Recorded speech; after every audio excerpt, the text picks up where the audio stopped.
एक यहूदी परिवार में 25 जनवरी 1978 को पैदा हुए।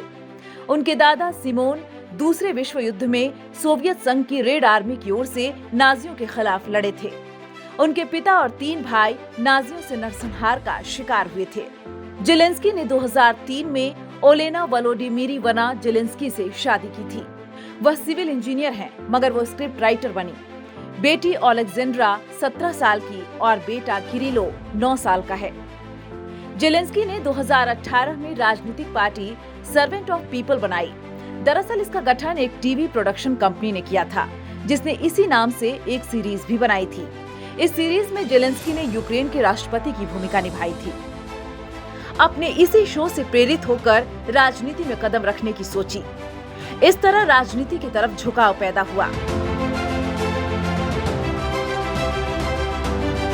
2018 में वोलोडिमीर ने राजनीति में कदम रखा। इन्होंने अपनी party servant of the people से राष्ट्रपति पद के लिए अपनी उम्मीदवारी की घोषणा की। उन्होंने रूस से तमाम विवादों को खत्म करने के वायदे पर राष्ट्रपति का चुनाव लड़ा। उन्होंने टकराव दूर करने के लिए अपनी आवाम को रूस के राष्ट्रपति व्लादिमीर पुतिन से बातचीत करने का भरोसा दिलाया था। चुनाव में 73% वोट पाकर सबको चौंकाया और देश के राष्ट्रपति बने। राष्ट्रपति बनने के बाद उन्होंने यूक्रेन की सुरक्षा सुनिश्चित करने के लिए अपने देश को नाटो की पूर्ण सदस्यता दिलाने के लिए जमीन आसमान एक कर दिया। देश में यूक्रेनी और रूसी भाषा बोलने वालों के बीच मेलजोल बढ़ाकर एकजुट करने की पूरी कोशिश की। कोरोना महामारी से अर्थव्यवस्था को बहुत जतन से संभाला।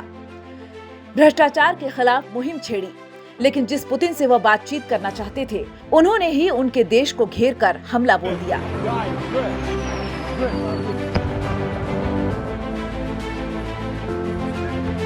यूक्रेन के प्रधानमंत्री वोलोदिमीर ग्रोइसमैन भी यहूदी हैं।